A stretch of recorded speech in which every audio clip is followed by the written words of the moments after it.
song with joyful ring, all caroling. One seems to hear words of good cheer from everywhere, filling the air. Oh, how they pound, raising the sound. Oh, hill and dale, telling their tale, gaily clearing all peace. Il a d'abord soupçonné qu'ils allaient le manger quand il a remarqué l'absence notable des délicieux fumées qui accompagnaient usuellement un festin de Noël.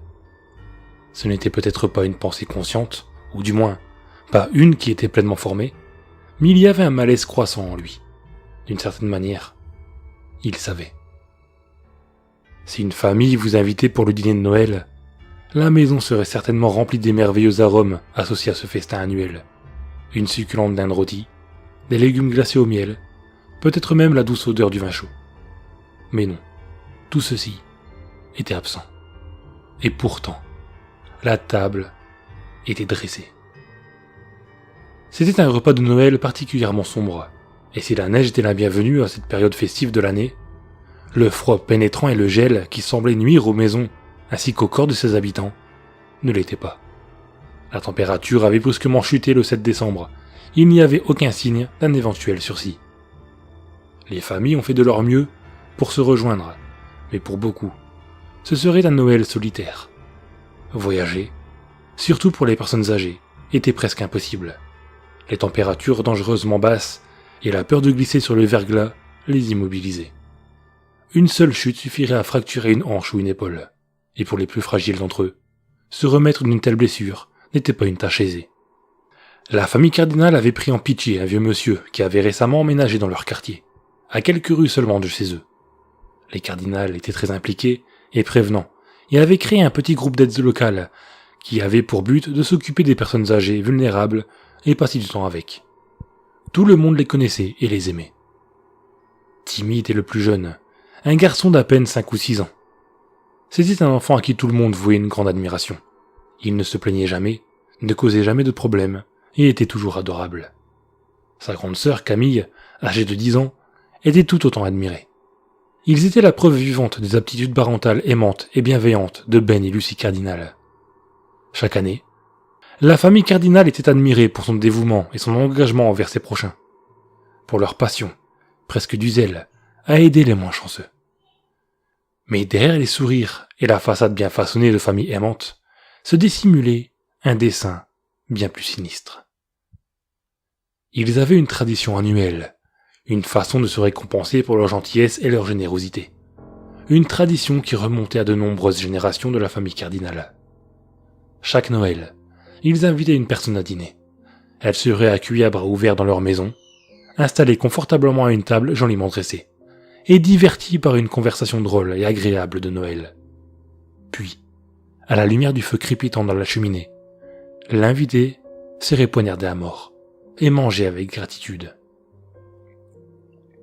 Ils étaient tous fervents partisans de cette tradition. Timmy étant le plus impatient de tous. Il avait un appétit féroce et un tour de taille assorti. Les parents adoraient voir leurs enfants aussi excités et étaient ravis de voir leur petit garçon en pleine croissance dévoré avec autant d'enthousiasme. Camille était d'une nature plus calme que son turbulent petit frère, silhouette frêle au teint pâle qui rappelait sa mère. Mais ne vous y trompez pas, elle adorait manger avec sa famille et pouvait réduire n'importe qui au silence avec une insulte froide et affûtée. Ben était le chef de la police locale. De ce fait, dissimuler leur festin annuel était un jeu d'enfant. Lucie était, si l'on peut dire, celle qui entretenait les relations, et elle était particulièrement enthousiaste à l'idée de maintenir la tradition de Noël. Leurs invités étaient invariablement ceux qui n'avaient aucune famille, et souvent d'un âge avancé. Oubliés par la société, laissés flétrir dans les petites maisons isolées. Ben expliquait chaque année à ses enfants que c'était une gentillesse, une bonne action de mettre fin à leur misère grandissante de leurs victimes, et qu'en plus, ils allaient éventuellement mourir et seraient enterrés 6 pieds sous terre ou réduits en cendres. Quel gaspillage de bonne viande! Cette année, Timmy et Camille étaient particulièrement excités. Leur mère faisait de son mieux pour essayer de les calmer, mais ce Noël-là, c'était presque impossible, car ils savaient ce qui les attendait le lendemain. La famille Cardinal accueillait un invité très spécial. Il s'appelait Sergio Moraru et venait d'Europe de l'Est. Il n'avait jamais eu de viande étrangère auparavant. Et la simple idée de plonger dans ses muscles et cette graisse exotique a fait du festin cette année un événement très attendu. Ils avaient rencontré le vieux Moraru à peine quelques semaines auparavant, quand Ben a remarqué le nom inhabituel sur sa liste des aides à domicile. Chaque année à l'approche de Noël, les bénévoles de l'église locale se voyaient attribuer les noms et les adresses des retraités de la ville qui n'avaient aucune famille et qui seraient livrés à eux-mêmes pendant les fêtes. En cette période glaciale, inquiets que les habitants les plus fragiles succombent au froid mordant, les membres du comité de l'église rendaient visite à chacune de ces pauvres âmes isolées et leur offraient une oreille amicale, un coup de main et de la nourriture consistante aux plus pauvres d'entre elles. Les noms changeaient rarement, mais au moins une personne sur cette liste décédait malheureusement au cours de l'année. Étant un membre éminent de la communauté et un officier de police de haut rang, Ben informait souvent l'église qu'un de leurs protégés était malheureusement décédé, et sachant qu'il n'avait ni famille ni amis, il concoctait un mensonge impliquant généralement un fils ou une fille perdue de vue depuis longtemps, réapparu, afin d'emmener le parent pour être enterré quelque part au loin. Ou alors, il disait qu'il avait simplement déménagé et en conclu un accord avec un agent immobilier local pour la vente de la maison. La famille n'était pas sans influence.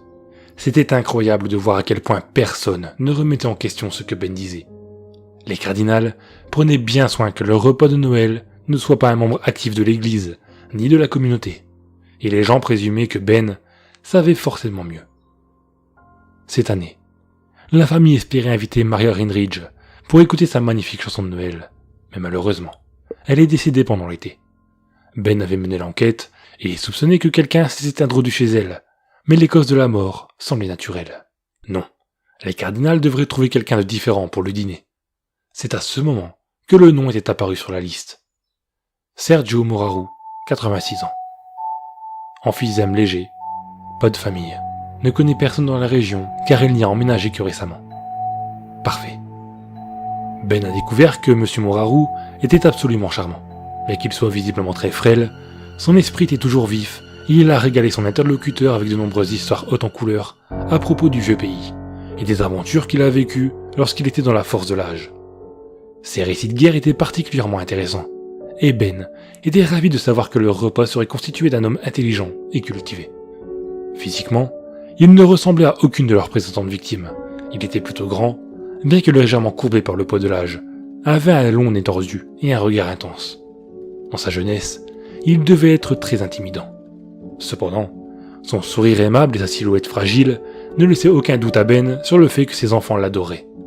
Ils appréciaient de manger ceux qui possédaient un caractère bienveillant et des manières douces. Lui-même appréciait davantage la viande si elle venait d'une personne qui sortait de l'ordinaire et qui était dotée d'un esprit acéré, car leur religion familiale, une religion qui avait réussi à rester invisible et influente au cours des siècles, affirmait que manger un autre être humain transmettait ses forces à ceux qu'il dévorait. Comme beaucoup de ceux qui ne peuvent regarder que le passé plutôt que le futur, Sergio Moraru a beaucoup apprécié la compagnie de Ben et a été très touché quand il l'a invité à partager le repas de Noël. Le vieil homme était extrêmement fragile et il a eu besoin de l'aide de Ben et de Camille pour l'aider à sortir de chez lui, s'installer dans la voiture, puis pénétrer chez les cardinals. Son emphysème était particulièrement mauvais ce jour-là, et chacun de ses pas était accompagné par le son de sa respiration difficile. Chaque pièce de la maison des cardinals était pleine de décorations de Noël plutôt banales, avec de nombreuses cartes ornant chaque table visible, montrant à quel point Ben et sa famille étaient populaires. La table était joliment dressée avec une étoffe rouge, sur laquelle était posé un élégant ensemble de vaisselle de couleur crème. Le vieil homme a pu constater que les autres membres de la famille étaient tout aussi plaisants et agréables que Ben. Timmy et Camille étaient gentils et très bien élevés pour leur âge, l'aidant avec précaution à s'installer et remplissant son verre à chaque fois qu'il était vide. Finalement, Lucie est apparue portant un énorme plat. Il était inhabituellement grand, et pendant qu'elle s'asseyait à table, le vieux Moraru a surpris l'expression de son visage. C'était bref, il a immédiatement essayé de le mettre sur le dos de son imagination. Mais cela l'a profondément troublé. C'était comme si une blague était passée entre Lucie et ses enfants. Une blague dont il était exclu. Un début de sourire, et pas un dans l'esprit de Noël, plutôt un sourire méchant, qui ressemblait à celui d'un tyran conspirateur, comme si Sergio était la victime d'une farce, attendant d'être ridiculisé. Alors que le malaise commence à disparaître, Ben est apparu avec un grand couteau, qui rappelait au vieil homme davantage un outil de boucher que l'ustensile nécessaire pour couper une dinde de taille décente. Dinde qui brillait de plus en plus par son absence. Ils restèrent assis pendant plus d'1 heure, chaque membre de la famille cardinale remplissant avec enthousiasme le verre du vieil homme et s'inquiétant de chaque toux ou respiration difficile. Mais c'était une étrange inquiétude. Ils restèrent assis là, allègrement, posant à Moraru toutes sortes de questions, puis écoutant les réponses concernant sa vie, où il avait vécu, à combien de batailles il avait participé. Mais l'intérêt semblait distant, d'une certaine manière. Il n'était que superficiel. À chaque fois que leur invité mentionnait le vieux pays, ces mêmes regards chargés de conspiration étaient échangés à travers la table, comme s'ils étaient excités, non pas par le contenu de l'histoire, mais plutôt par le simple fait que Moraru soit un étranger. L'absence non seulement de la nourriture, mais également de toute mention de celle-ci, était déjà troublante. Mais le fait que Ben jetât régulièrement des coups d'œil vers une horloge antique au-dessus de la cheminée était encore plus troublant. Ses regards étaient mal dissimulés et trahissaient leur but. Ils comptaient les minutes jusqu'à un événement. Même si l'homme n'avait aucune idée de quel événement il pouvait bien s'agir, il était persuadé que ce n'était pas lié à quelque chose en train de cuire dans le four. Moraru savait qu'il n'y avait tout simplement aucune nourriture en train de rôtir, griller ou même refroidir sur un rebord de fenêtre à proximité. Quel que soit le déroulement prévu de la soirée, cela n'appliquait pas à un bon repas de Noël. Camille a été la première à arrêter de sourire à ces anecdotes. Elle avait cessé d'écouter. Elle ne riait plus par politesse à ses blagues et ne semblait plus attendrie par la vision attachante d'un vieil homme radotant à cause de l'âge. Elle se contentait de le regarder fixement, de ses yeux sombres, froids et cruels. Un serpent avant une attaque. Timmy a été le suivant à abandonner le rôle qu'il jouait. En souriant d'un air menaçant à Sergiu, il a attrapé un couteau à viande et l'a serré intensément. Le plus alarmant était qu'il ne regardait pas le visage du vieil homme, mais son cou ridé. Après un dernier coup d'œil à l'horloge, Ben a cessé d'être l'hôte attentif et jovial et a commencé à caresser du bout des doigts le grand couteau devant lui, avec un mélange de colère et d'envie sur son visage. Sergiu avait vu beaucoup de choses dans son temps, mais rien d'aussi étrangement troublant que le spectacle qu'il avait devant lui. Finalement, lorsque l'horloge a sonné, Lucie a abandonné à son tour son masque attachant, exposant la personnalité froide et tordue qu'elle cachait en dessous. Alors que la maison s'emplissait du son cristallin de l'horloge, un à un, perçant le symbolisme, chacun des cardinals s'est levé de sa chaise, des couteaux affûtés à la main, et a attendu. L'horloge a sonné 1 fois, et ils ont prononcé une phrase incompréhensible à l'unisson. L'horloge a sonné 2 fois, et le refrain féroce de leur cœur a augmenté en intensité. L'horloge a sonné 3 fois, et ils se sont tus. Tous étaient silencieux, vidant la maison de ses sons, de son esprit de Noël, et d'une certaine manière, de son espoir. La respiration sifflante du vieil homme s'est intensifiée à cette vision singulière. La famille a alors silencieusement contourné la table pour encercler leur invité. Au moment où le vieil homme allait demander ce qui allait advenir de lui, l'horloge a sonné une ultime fois. Le son était différent des précédents. Il était plus net, plus mauvais, et a résonné 1 fois, et 1 fois seulement, dans toute la maison des cardinals. Par derrière, Lucie a tranché la gorge du vieil homme d'une oreille à l'autre, pendant que Ben enfonçait son couteau profondément dans son estomac. Les 2 parents ont ensuite retiré les couteaux et ont regardé avec fierté Camille le poignarder avec véhémence, alors que Timmy enfonçait sa propre arme dans les jambes, les bras et le cou de Moraru. Après quelques minutes, la frénésie a diminué avec la fatigue des enfants et avec un dernier sursaut meurtrier. Timmy a planté son couteau si profondément dans la main du vieil homme qu'il l'a cloué sur la table sur laquelle elle reposait. Les enfants ont ensuite couru dans les bras de leurs parents. Ils ont tous échangé des étreintes, en s'extasiant sur leur merveilleux jeu de Noël, et se réjouissant de pouvoir enfin goûter à cette succulente viande exotique. Les bras enroulés autour des uns et des autres, ils ont fixé leurs victimes en riant à gorge déployée, commentant les histoires du vieil imbécile du passé, de la guerre et du vieux pays. Puis les rires ont diminué, pour partager un moment familial. Alors qu'ils se fixaient en silence, ils ont réalisé que le rire ne s'était pas arrêté. Une personne était encore en train de rire bruyamment. La confusion s'est transformée en horreur abjecte lorsque la vérité étrange s'est révélée. C'était Monsieur Moraru, assis à table, couvert de sang, la tête penchée en arrière et l'entaille de sa gorge profondément ouverte. L'invité riait haut et fort, un rire qui était à la fois jeune et vieux. Sa tête était tombée vers l'avant alors qu'il retirait le couteau de Timmy de sa main le faisant tomber au sol. Camille a hurlé, et Lucie s'est cachée derrière Ben. Ce qu'il pensait être un cadavre les regardait tous à présent, de la même manière qu'il l'avait regardé, avec le même but. Timmy a mouillé son pantalon en pleurant, alors que les 2 crocs précédemment retractés émergeaient de la gencive supérieure du vieil homme, révélant un sourire terrifiant. Lucie a perdu connaissance lorsqu'il s'est relevé. Toute vieillesse disparue, l'invité des cardinals s'est dressé de toute hauteur devant ses hôtes, ses yeux perçants, évoquant des contes de pays, des décennies et des siècles d'existence.